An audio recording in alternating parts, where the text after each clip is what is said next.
if you're looking for a smart garage door opener that works with Apple HomeKit, Home Assistant, and other automation platforms, then you might have heard of the Meross MSG200HK.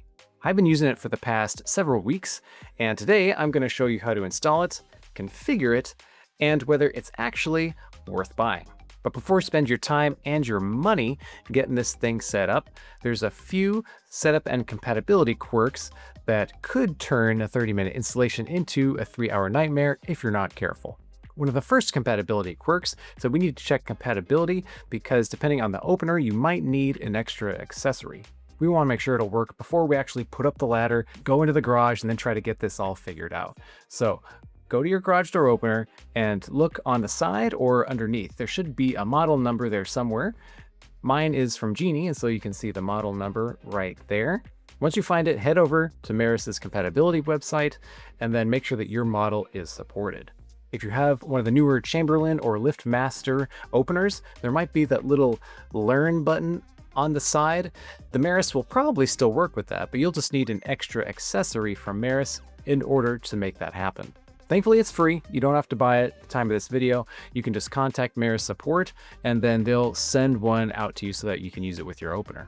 The link to the MSG200HK and to the free accessory are in the description below.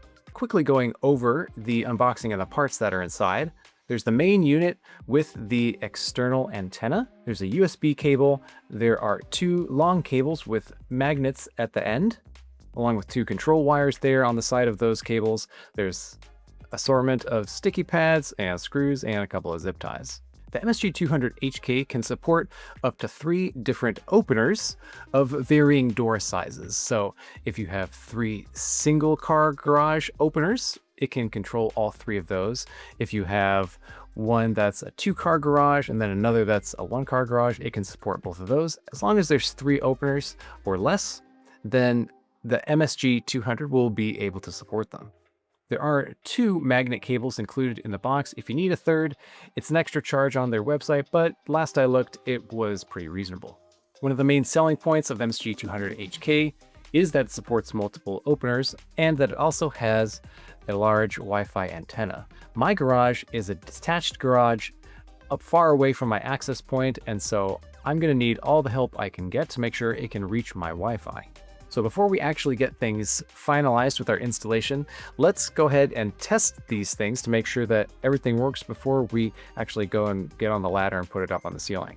First, we're going to take one of the cables that has the magnet at the end, and we're going to plug that into the back of the Meross. I have a single car garage, and so I put mine into port 1 on the back of the Meross. Now there's a red and a black wire that are coming off the wire with the magnet on it. That is what actually plugs into your garage door opener and will control it by opening it or closing it. However, this is another quirk where I got really annoyed, not at the MSG200, but at my opener specifically. And on the side of that opener, there are these little wire terminals where all the wires go, from like the wall switch that's on the side of the wall that you press to open the door or close the door. Those wires all end up on the side of the opener here. There's a bunch of different models out there. Let me know which one you have in the comments, but at least mine had these wire terminals, and so the wires have to be plugged in to those little holes on the side of the opener in order for it to work. But the Meross also has 2 cables that need to go into those same 2 terminals. So both the cables from the wall switch and the Meross have to be put into the same terminal opening. And so trying to put both cables in at the same time did not work for me. I struggled trying to put them in there. I tried different ways of, wrapping the cable around the Meross so that both cables from the wall switch and the Meross would fit into the little hole, but it would just bend and it didn't work that well. And I didn't want to have to put something up there and then, 3 months later I come by and like the wire's loose, I don't want to have to waste all my time doing that crap. So instead, I got a couple of Wago clips and some wire from a local big box store, and I hooked up the wall switch, the Meross, and my extra wire. I cut off maybe like 3 or 4 inches of extra wire, and I plugged those into the Wago clip. That way, no matter where there's the wall switch or the Meross completing the circuit, I don't have to try to stuff multiple wires into a single hole because that's just not going to fit. but when you stick one wire into the hole, everything is going to work out just fine. I found that to be way easier and more reliable than trying to stuff both of them in there and then just kind of hoping that it works out. You can always tuck them off to the side below the light bulb once you're done. However, that's only half of the setup, because now we actually need to have the Meross app go through the installation steps. That way we can start controlling our MSG200 with our other smart home platforms. So to get it powered on, you plug in the USB cable into the Meross, and then you find a power outlet somewhere. I have one on the ceiling with one of those multi-adapters, so I just plugged it into that one. If you see an orange and green blinking light, then that means it's ready for setup. Once you download the Meross app and you create an account, and you can then start going through the setup wizard, it'll ask for your Wi-Fi's name, what you want to name the opener, kind of basic setup steps. It'll also give you more installation details if you need them. Right now, we're just going through the basic setup. That way we can test that everything works before we actually finalize where we want things to live. Once it's set up in the app, now you should be able to press the app button that shows your garage, and then the garage, if everything is plugged in correctly, should start opening. And then when you press it again, the garage should start closing. And then same thing if you go to the wall switch and press that button too. We can also test that the magnets are working correctly. So you can take the magnet, open it apart, and it will say the door is open, and then you can close it, and the app should say that the garage door is closed. Those magnets are what determine whether your garage door is actually open or whether it's closed. And so we want to make sure that those work. That way we can tell in the app if it's open or not. Thankfully, there's no subscription for the MSG200. It's completely free and everything is done locally, which is what I like to hear. So once you've got it all tested and you know things work, now we just need to finalize where we put the MSG200 and the magnets, to just put it on top of my opener with some sticky pads, because the outlet was pretty close to my opener and there's not much else in my garage other than a couple of shelves. I put it on the top of the opener, ran upstairs, logged into my Wi-Fi network, and then checked the signal, and it was about negative 55 or 56 dB, which is pretty good signal, and it was pretty responsive, as we'll see here just in a minute.